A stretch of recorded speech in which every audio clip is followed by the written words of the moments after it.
Serve more and prosper more. Whether you're an entrepreneur working for yourself or you're an intrapreneur working in a company, you want success and prosperity for yourself, your customers, and the people you care about. So in these episodes, I share with you interviews, inspiration, and practical insights to help you with the real-life science and success of service-based selling, persuasion, influence, management, and leadership. Sell, Serve, Prosper Radio is dedicated to helping you and those people you care about optimize your personal and your business potential. I want to help you sell more, serve more, and prosper more. So if you want some more tools and support to help you, go to sellserveprosper.com.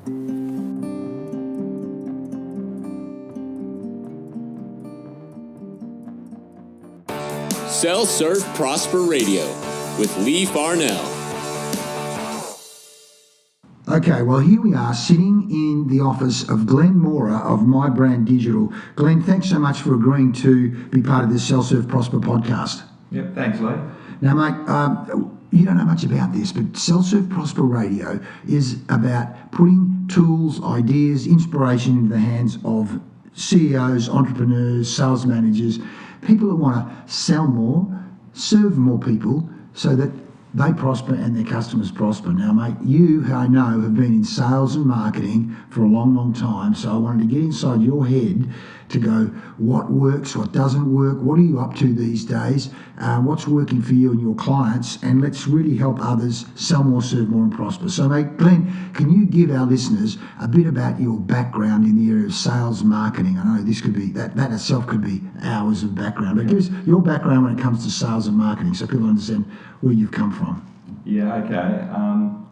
I really started with a company called Chameleon Creative, or before that was Asset Marketing, and I went into partnership with a guy that I used to surf with down at City Beach called Patrick Connell. Yeah, I know Pat. Well. Yeah, the kids have all grown up together. Yeah. So yeah, we had the same accountant, surfed at the same beach. Patrick was a great graphic designer. I was more on the sales side. That was my strength. So we both loved marketing. So it was kind of a match made in heaven, really. Yeah. I'd go out and get the clients, do the pitches, sell the company, and then I'd get Pat involved or some of our other people. We ended up employing around probably 25 staff or so. Yeah. And then I would introduce those people to the client. They'd usually take over the job. Well, I mean, it's that relationship between hunter going winning the business and the farmer nurturing and growing the account. And so sometimes they're different people, but they're slightly different skill sets and even different mindsets. Yeah. But we'll talk about that as time goes on in this interview. So over the years, what skills have you worked on and developed? What have you felt you've had to get better at or consciously got better at in the area of either the hunting side, the sales side, or even the farming side? Let's maybe start with the hunting, generating the revenue, winning clients. What have you focused on and focused on getting better at?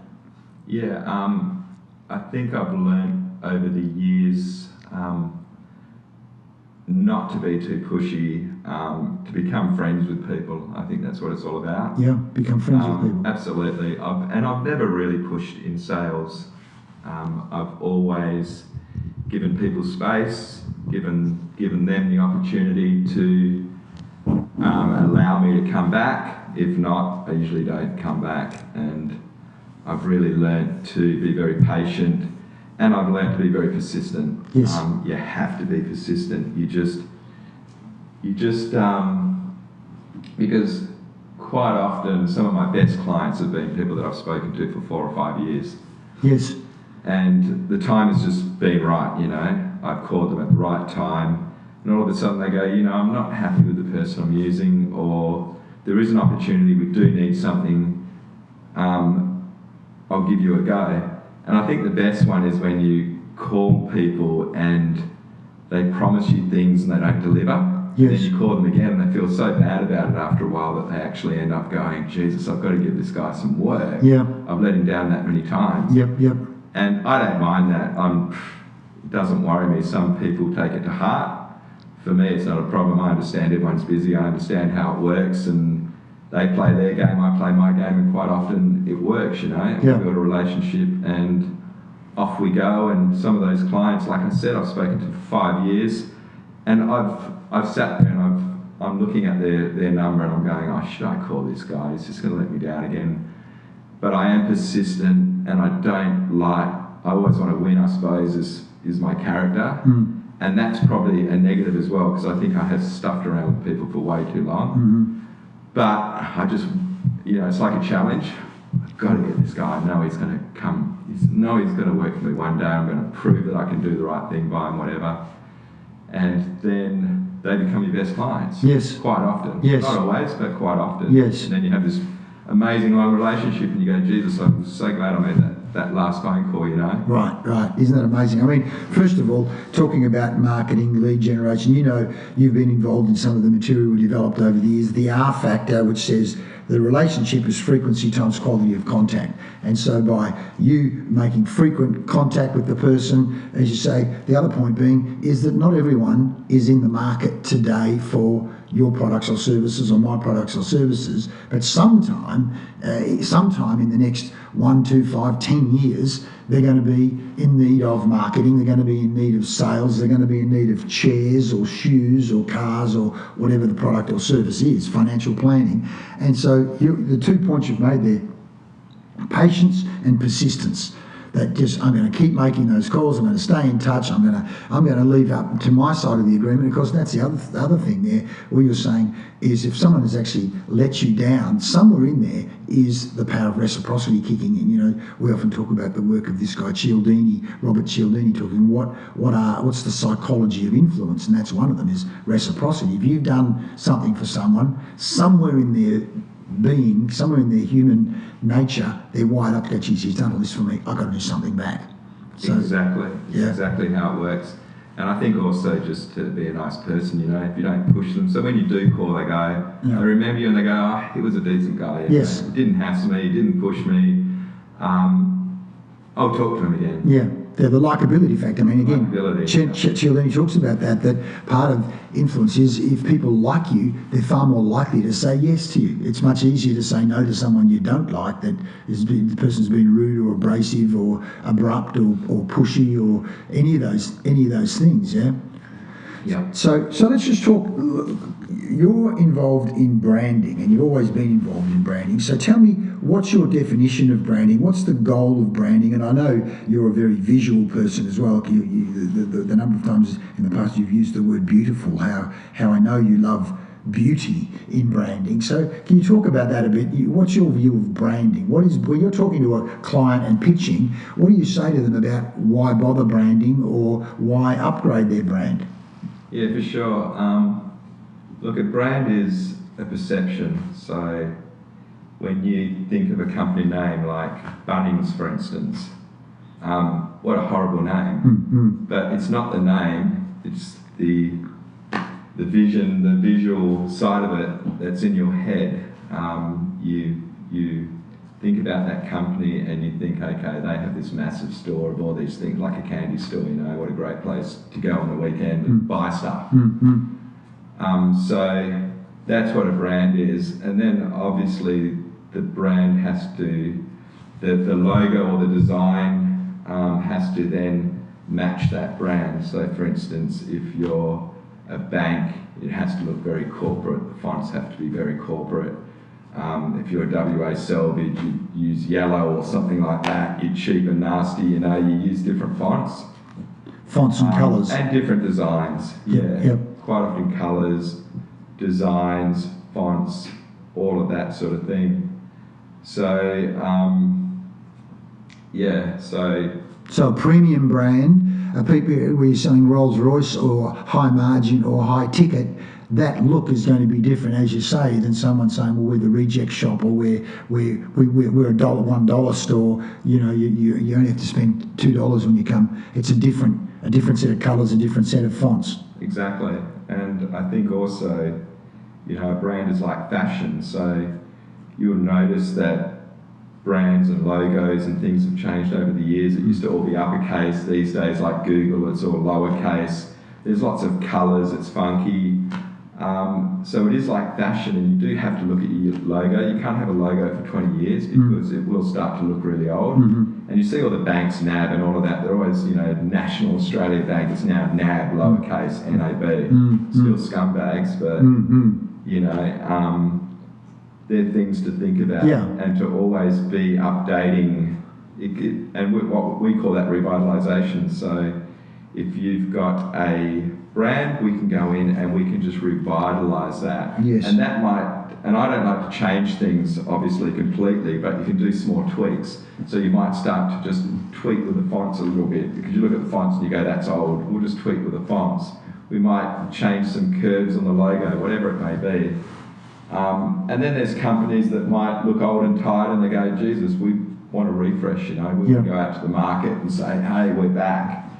So in that case, we can really go out and change their brand quite a bit, do quite a bit of work to it. I like that in terms of revitalise. So just by changing, I've seen a slide of how Apple over the years had changed its logo. Again, just slight tweaks and so refreshing, and how that in itself sends an image to the marketplace that we're fresh and we're constantly refreshing and innovating and changing. Yeah.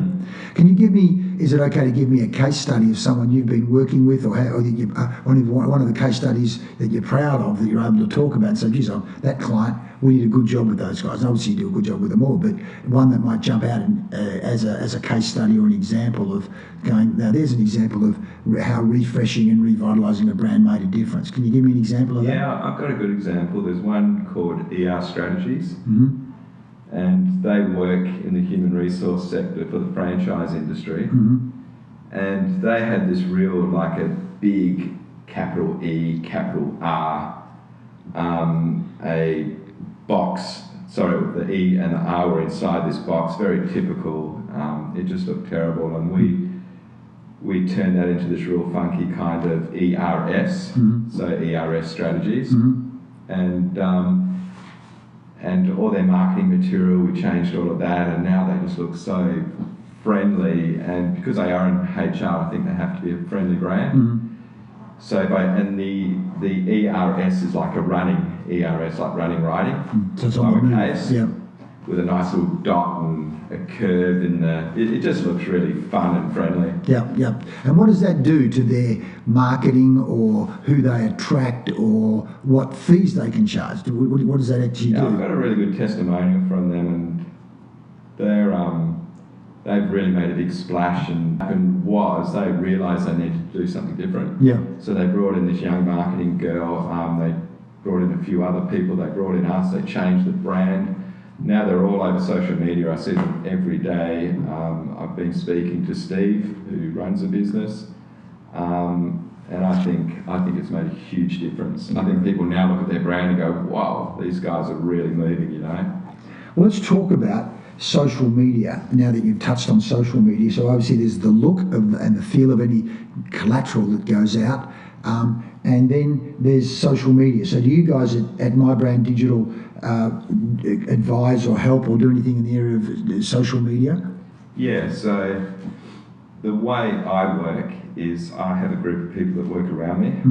So I find what I believe are some of the best in each area. Because as you know, you can't be everything to everyone. No, of course not. No. And I think that's the biggest mistake in business, is people try and do everything and they do everything really poorly. So I really manage the projects, make sure the quality of the work that goes back to the client is obviously the highest. And so social, I'm not the guru in social, but I use it big time. I use LinkedIn. I'm very much B2B. Yes. And I love it. I think social media is incredible. Yeah. It's blowing me away, and I'm learning every day. Yes. And I'm testing things, and I think that's what you have to do. Yeah. I've tried all these different little ways of going out, and at first I would link in with someone and then I'd send them this whole message and wasn't getting a lot of reply, and then I realised you can't go back with a full sales. We all know this. LinkedIn isn't about selling your products, it's more about selling yourself. So it's all friendships again, going back very subtle. You have to do it, and you can build these conversations over time, and then people trust you, and then you can sell your product. Yes. So that's what I'm trying to do now. if someone links in with me, I straight away send them back a message saying, thanks for connecting with me. Yeah. Have a great day, or enjoy your Friday, end of story. And then a week or so later, like I'm going to the ARI event, I'm consulting with a client. So I'm going to all my clients, which I'm doing for them, and asking them if they're going to the ARI event. Okay. What's ARI? What's that? The Australian Institute of Human Resources. Oh, okay, right. Okay, AHR. Yeah, right. Good. Yeah. Yep. And they have this event each year. It's their big event. All the HR people around Australia usually go to it, get huge numbers. And I'm actually just sending a little message out to all my connections, asking them, very simple, are you going to the, hi Joe, are you going to the ARI event in Brisbane next month? And they just go, whoa, okay, that's interesting. No, I'm not. Are you going? Something like that. I'll usually... So it starts a conversation of some Yeah, kind. and then I tell them, look, I'm going with a client actually. We've got a stand there. I thought if you came along, come and say hello. It's really nice to meet you. Great. But if you do decide to go, yeah, catch up, whatever. Yeah. And then my next email will be a couple of weeks later saying, hey, it's on next week. If you're not going, here's a bit of information on Access. I think they're a great company. You should have a chat to them. That's one of my clients at the moment that I'm working with. Right. Yep. Great. So because of Velpic, my e-learning platform, I've got so many people, LinkedIn connections that are in HR, which Access are also chasing. They're using me to help them do some sales. Great. And I'm just doing basic introductions. Yeah, great, good. So just on that, let's talk about Velpic, because obviously, you guys, I got involved with you guys early on. So the video e-learning platform in the cloud, Velpic, and so I have my own platform. The Sales and Service Academy is on there. And of course, other clients, BSI and Niche Living and others have got involved at various times. So do you use the Velpic platform within your own business in terms of MyBrand Digital, or you're really still working in terms of acting as an affiliate agent, salesperson for that? Yeah, so I'm a reseller. Right. Velpic. Yep. And I'm also working with Go1. They have 55,000 videos. Wow, that's a lot of videos. Yeah, so they haven't created that content. They're like a Netflix where they go out to all these content creators and have gathered all this content and built an okay platform. So I can then go back to my clients and offer them up to 55,000 access to 55,000 videos. Usually larger businesses like it, anyone that employs 500 staff or more. And it's just a recurring revenue that I get a small cut off. Good. And the Velpic platform is the same thing, but I do want to get back into creating content. I think there's still a great market out there where if you target industries, create videos that industry need, because most companies will look at 55,000 videos and go, oh my God, how am I going to go through those 55,000 videos? What have you got? It's too much. And it's a high price. It's pretty expensive. Okay, right. Well, literally, you're talking of that. Literally, 2 days ago, I was with a real estate guy in Perth. All of my clients are on the, watching my sales and service and leadership lessons. And the young guy's saying, Leigh, 2 or 3 years ago, I wouldn't have been interested in any of this. But I've had a kid, and now I'm serious. I literally want to build a career, and I want to learn as much as possible. And I'm picking up lessons and points and ideas and words and sentences. But he said, I wouldn't have been interested in a couple of years ago, but now I'm keen to get better. And of course, that itself is like a light switch going on in someone's mind. And these guys immerse themselves in it, and then they're repeating things back. Leigh, what you said was, sometimes I can't remember what's on there because there's now 150 odd different lessons on there. But it's great and edifying to know that people are learning things, they're using it. So that and he said they can watch it on their iPhone, their iPad, their computer, on the train, on the bus, on the treadmill at the gym, all sorts of different ways to soak up the information. So what are some of the common mistakes you've seen? You moved across to Sydney, what was it, how long have you been here now? 3, 4, 5 years? I can't remember. Yeah, 3.5 years. Amazing. So having been in so many, I don't know, at one stage you're doing something with rugby league clubs as well, weren't you? creating content. Yeah, couple of years ago. Educational videos, yeah. So in terms of, let's just look at it, what are some of the common or big mistakes you've seen people make when it comes to either the branding or the marketing or even some of that HR education or induction of their people? What are some of the things you just go, mate, they've just seen some shockers, and obviously you can't talk about those specific companies, but what are some of the big mistakes you've seen people make that you just go, man, I want to make sure my other clients, when it comes to sales and service and marketing, don't make those mistakes? Yeah, I think the quality of content. Quality of content. Rather than quantity. Mm-hmm, mm-hmm. So I think a lot of people there are just pushing out content, and it's too much. Mm-hmm. And the quality of that content isn't great. Mm-hmm.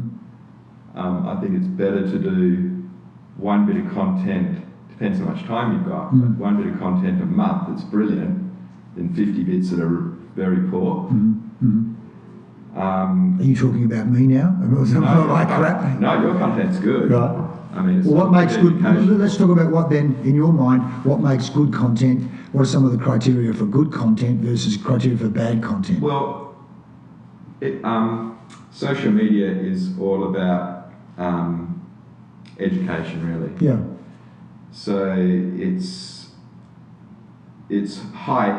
finding topics of high interest. Yeah. So you have to hit your market with topics of high interest that are going to interest them. Yeah. And it's got to be smart, and it's got to be written well, and they've got to read it and go, whoa, that was good, you know. And then I look at these selfie videos at the moment going around and people talking about, you know, be motivated and be this, and it's just like, oh no, you know. Yeah. So much of it. Yeah. It's got to be relevant. Yeah. Yep. Yep. Yep. It's got to be relevant, and it's got to be good, and it's got to look good. Yep. There's some videos going around that, you know, they're shot, someone's got their iPhone and it's dark and it's terrible. It just doesn't look good. I know what you're saying. There's people can, this is my first Facebook Live, and you just go, why are you doing it? You've got the light from the kitchen in the background, and it's darkened your whole face, and you're actually not saying anything of any use anyway. Yeah. Or you've got people using a flip chart, and they've written in such shocking handwriting, and the writing is so small, you just go, yeah. We can't read it. No. What are you doing there? You know. Yeah. So you say there's a whole lot of things. Hopefully people learn from that. So the other thing, of course, is that I'm quite passionate about is the whole idea of prosperity. And more to the point, when I say prosperity, I don't just mean financial prosperity. I mean mind, body, spirit prosperity. And I think one of the things you do through your surfing, clearly you have integrated business and lifestyle. There are guys, you've seen guys who are 33, 43 and 53 who may as well be 73 because they've worked and not taken any responsibility for mind, body, spirit. It's just the life they go, I work and whatever they're putting in their mouths. So clearly you have a different view about mind, body, spirit, prosperity, life balance. Give me your thoughts on what drives you, what's your thinking around looking after yourself. So I mean, I've surfed all my life. Yeah. So it's a passion that I have. I don't like people raving on about, what I find is a lot of surfers are really narrow-minded and they're always going, oh, it's just surfing and surfing's amazing and spiritual and they can ramble on forever. And I think every sport's amazing. When I go into the snow and I ski, I just think, my God.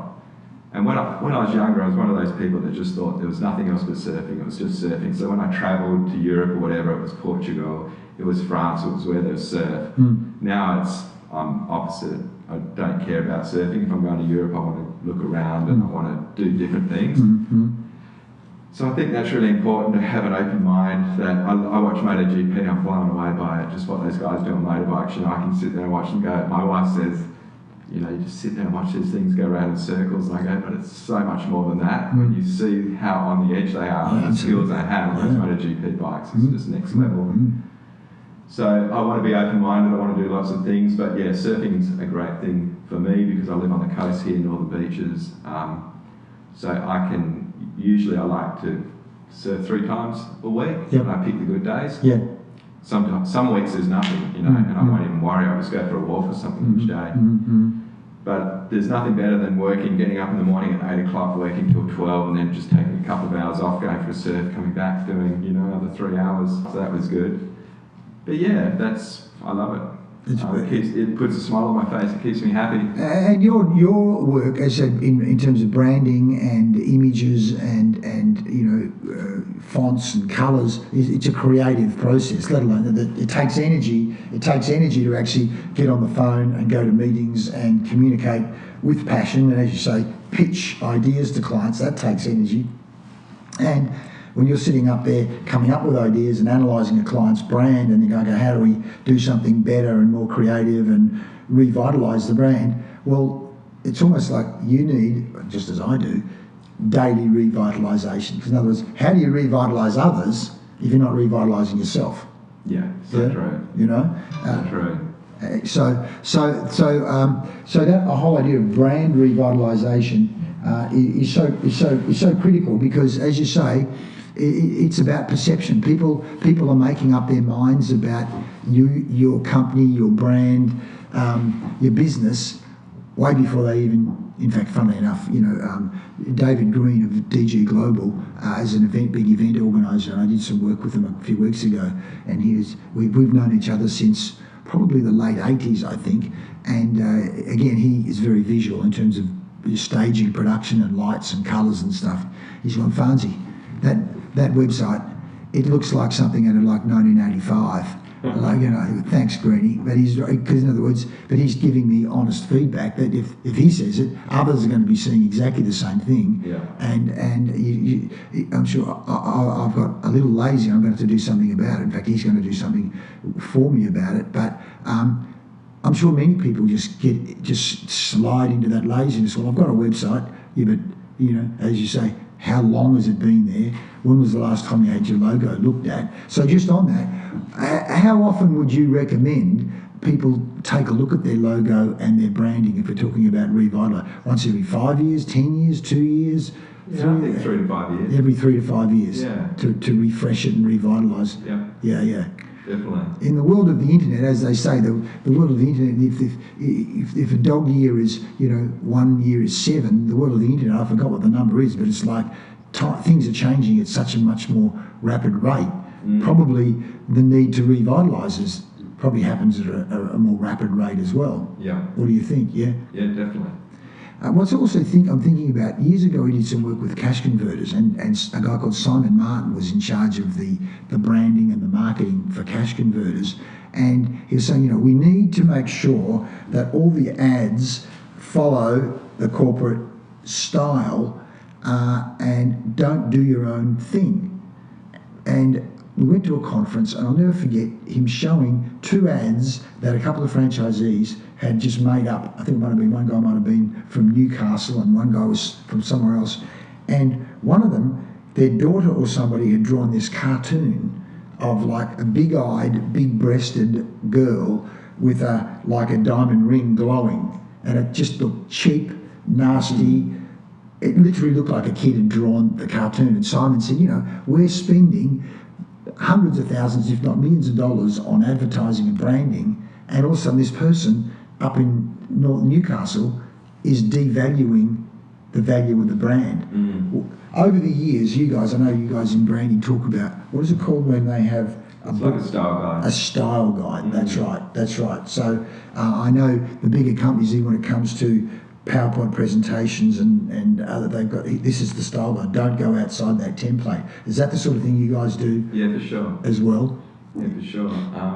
We create small little style guides, which are just colour palettes, some advertising templates, the fonts they have to use, certain layouts, and then you can go the full style guide that big companies have that talks about the culture and everything and about the brand and what it means and all of these sort of things. Yeah. Well, the bigger the organisation, the more it's important. I mean, literally, Brian Cook, my mate, who used to be chief exec of the Eagles and now has been chief exec down at Geelong Football Club for 20 years, gave me the induction booklet, which, again, the induction booklet for players and staff. This is our culture, this is what we stand for, this is who we want to be. But again, if we looked at it, all within Geelong colours, Geelong style.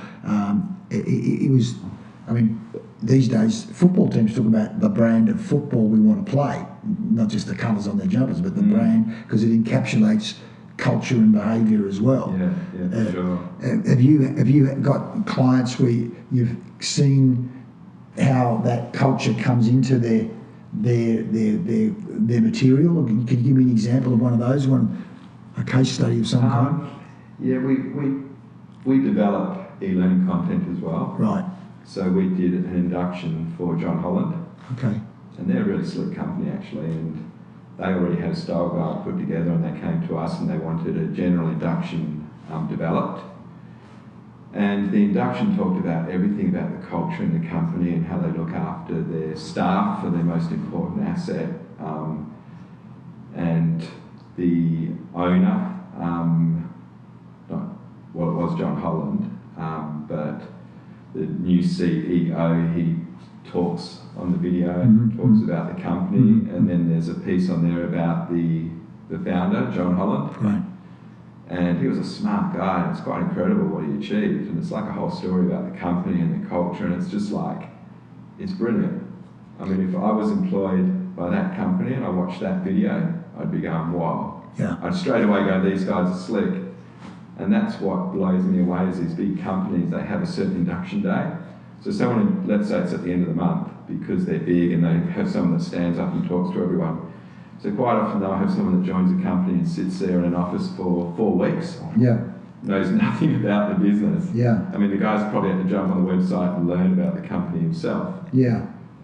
So, I think it's very important if someone joins a company, the first thing they do before they do anything is to be inducted into the company and understand what their services are, what they do, what the elevator pitch is, so they can walk out of there and, feel good about that company. And if someone comes up and goes, oh, Josh, what do they do?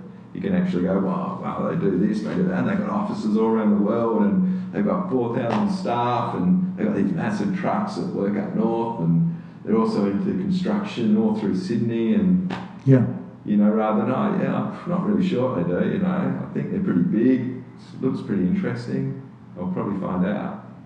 Well, as you say, this is what I've just made a note. What you're talking about, because sometimes when we think about branding, you think about branding to the external marketplace and customer. But what you're talking about, in any organisation, but particularly big organisations, you're talking about branding internally, educating the staff. Because at the end of the day, each of those staff members go out and talk to their friends or other prospective customers. And as I say to clients, mate, what you do in the first day, the first week and the first 30 days either sets them up to be advocates and raving fans of your company and therefore brand ambassadors, or, as you say, they go to a barbie or they're out and they go, well, actually, I'm not quite sure yet. I'm due to do that induction in 30 days' time. In the meantime, they're floundering for 30 days and that becomes their experience. So we're talking about sell, serve, prosper. Then it really is about serving those new people so that they can sell the story and tell the story.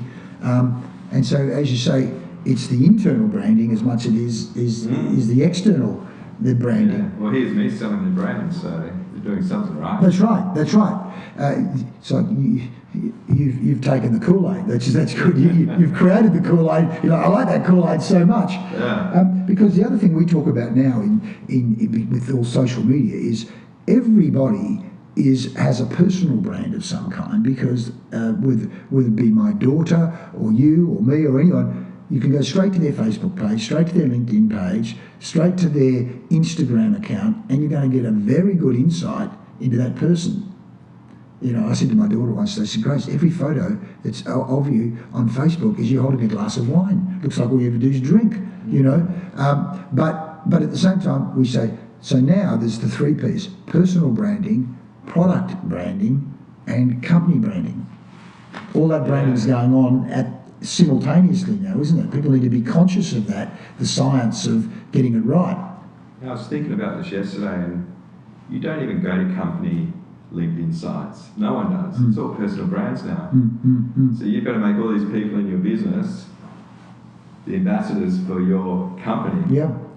So number one, they've got to love you. You can't lie anymore. I mean, people have to love you, and then they'll be the ambassador. And you can see the people out there on LinkedIn that love their companies and are talking about them and selling them for the company. Yeah. Some of it's their job, but you can see a lot of people that out there that they're not paid to do that. They're in HR or something. They don't have to go on LinkedIn and sell the company. So yeah, it's keeping us very honest, and I think these days you have to be good or you won't survive. Yeah. Because there's too many people that can talk about you on social media. It's a new world for sure. Well, Bain & Co years ago put that net promoter score together in terms of what percentage of your customers are actually going out and raving about you versus going out and actually bagging you, the net promoter score. And then there's also the staff engagement score, which essentially is, well, how motivated and how engaged are your staff? Because I've done engagement surveys of sales teams and they've scored in the negative. And you're going, hang on, you've got half your sales team are actually net detractors. In other words, they don't like working there. So if your sales team don't like working there, how the hell are they going to actually be persistent? They're going to do the bare minimum, go through the motions. But as you've said today, so much of selling is being persistent, as in, I'm going to keep rolling up, I'm going to make that extra phone call, and it is that extra phone call that actually leads to the generation of the business. But if the company hasn't branded itself well enough and engaged its own sales team or service people, then they're not going to do that work. So upstairs, when I went up to your office there before, there were two things I saw which I was impressed with, because in terms of self-serve prosper, we talk about systems, sales systems, and capturing scripts, because we say words are tools. So there were two things I saw. One, I saw you had some scripts up there, so when you're making phone calls, you're not just making words up, they're not just coming to your head, you're actually working off some systems and structures. And secondly, there were a series of workshops that you guys are doing to help your clients. So firstly, can you talk me through what those scripts are and how you have developed them and how you use them and what benefit they are? Yeah, look, there's certain, as you know, there's all these buzzwords around and they're constantly changing. So, for instance, I'm working with Access at the moment, and there's a couple of buzzwords that I keep forgetting what they are, so I need to write them down. And if you bring those buzzwords up in HR, their ears prick and they want to know more. So give me one of those buzzwords. It's a new thing. What would one of those words be? As I say, words are tools. So, whether it be engagement, I mean, these days I sometimes talk about, change management or alignment. It depends on who you're talking to, but in fact, the other day I was working with a real estate group. They sell multi-million-dollar apartments, and the best salesperson uses the words bespoke. We have bespoke apartments. What the hell's that? Well, literally bespoke. It's like a tailored suit. We actually customise, tailor, premium customisation of the apartment. Wow! So the whole story you can hang off. You call them buzzwords. I sometimes call them PowerPoints, as in I want 5, in any one situation, I want 5 key words that you can hang a story off to actually articulate why we do what we do and why it's powerful and why it actually delivers value. Because in the absence of people having keywords that they can hang a story off, they flounder, they flop around, and in sales we say the confused mind always says no. And people are attracted to clarity, confidence, and certainty. So, again, I can see you have key words that you're using to help provide that clarity, confidence, and certainty. Yeah. Yeah, exactly. I like to freestyle when I talk to people, though. I think that's important. Yeah. It's just free flowing. As soon as they hear you, you're reading. It's just reading's terrible. But I just write up those buzzwords, just certain things to. Sometimes I'm talking to someone and I just look up and I go, oh, that's right, I've got to talk about that, or just remind them. They're prompts. Mate, look, and I recommend that to all of my clients. In fact, one of the other guys, Craig Drinnan, is a welder in Perth, and he listened to our Secrets of Selling business-to-business audio programs, and in there we talk about the importance of having scripts, as in keywords and key points you want to cover off on, and what makes us different. Because you're making 30 phone calls.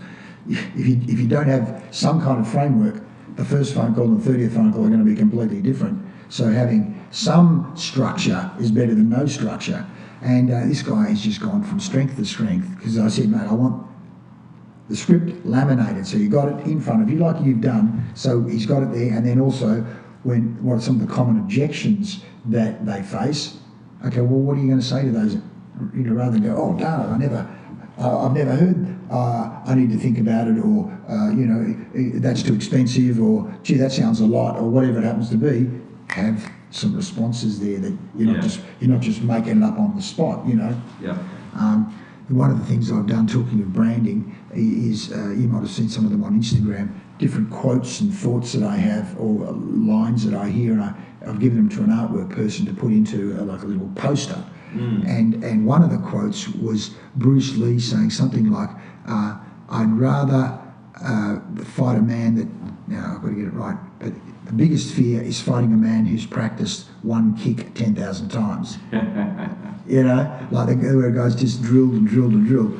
But that's the script side of things, and rehearsing and being prepared for that. But talk me through the process you have up there, and clearly those workshops, because I would think in terms of branding, part of what you want to be doing is educating people as to the thinking behind a brand. Like the things we've been talking about today, the average person doesn't sit around going, my brand, I'm creating a perception. It's like they're flat out trying to sell nuts and bolts or shoes.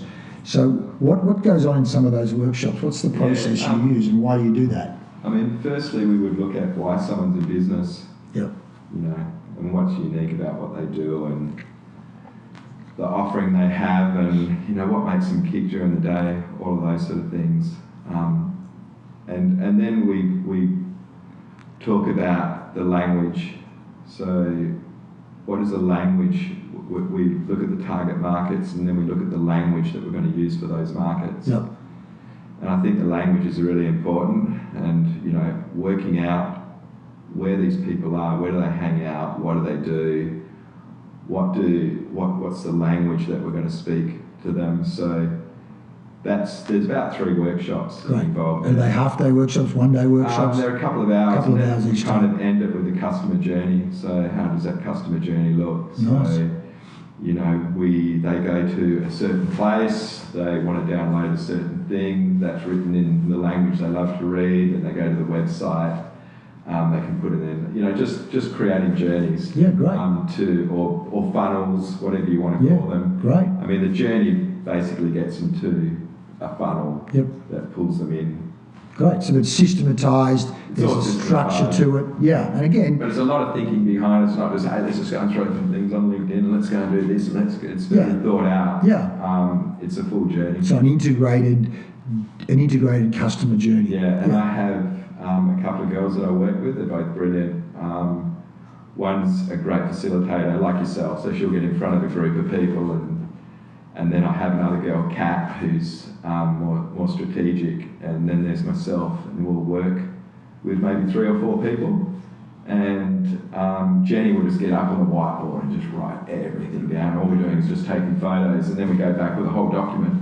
Fantastic. And then from that document, they tick off, let's do this, and off we go. Brilliant. So Glenn, how do people get in touch with you at MyBrand Digital? What's the best way to do that? I've got a website, so you can go on my website, or is it mybranddigital.com? Yeah, or just Glenn at mybranddigital.com. Great, fantastic, and we'll put that into the notes as well. So when people want to get in contact with you, as I say, the whole purpose of Sell, Serve, Prosper is to literally help people sell more, serve more, coming from a spirit of service, helping people, optimise their business, optimise their potential, and whatever prosperity means to them. I don't just mean financial prosperity, I mean mind, body, spirit, financial. So, whether it be surfing, whether it be skiing, whether it be family, or all of those things. I love the fact that, that whole piece of one way or another, many of us are in the business of revitalising, whether I'm in the business of revitalising sales and sales teams and leadership and management teams, and you're in the business of revitalising brands. But as we say, if you're going to revitalise others, you certainly need to be revitalising yourself. Yeah. Glenn, thanks so much. Thanks so much for your time, mate, and keep revitalising. Thanks, Leigh. Thanks, mate. Cheers. Bye. Everyone sells, everyone serves. Hi there, Leigh Farnell here. Let me ask you a question. How healthy is your sales process? Is it in need of help? Is it in need of rescue?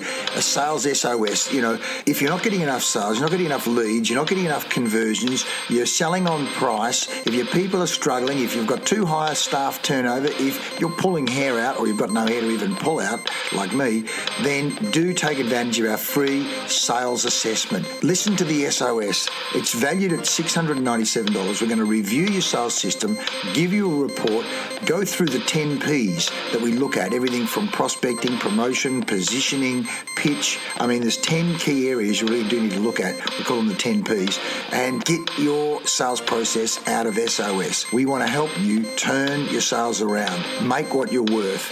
It's limited to the first 15 companies only, and it's only really for existing businesses. It can't just be for startup or don't even have a customer. If you've got a sales team, you've got an existing business, but you're struggling, then let's turn it around, listen to the SOS, and rescue your sales process, and rescue your cash flow, and rescue your business, and help it realise its full potential. Valued at $697. You're going to love it. People do love it. People are getting so much value out of it, but limited to the first 15 companies this month. Apply now, sellserveprosper.com. It only takes 10 minutes at the most. Sellserveprosper.com, and let's help your sales process thrive. Sellserveprosper.com. Take action now. Hi there, and thanks for listening. Now, if you do like the podcast, please do click like, let us know. Share it with your friends and your colleagues, and subscribe. Click subscribe so you get the Sell, Serve, Prosper podcast on a regular basis. Give us some feedback. What do you like? What would you like to hear more of? What don't you like? And also join our Facebook group, Sell, Serve, Prosper on Facebook. We want to help you and your friends and your colleagues and your customers sell more, serve more, and prosper more. So let's stay in touch. Thanks for listening.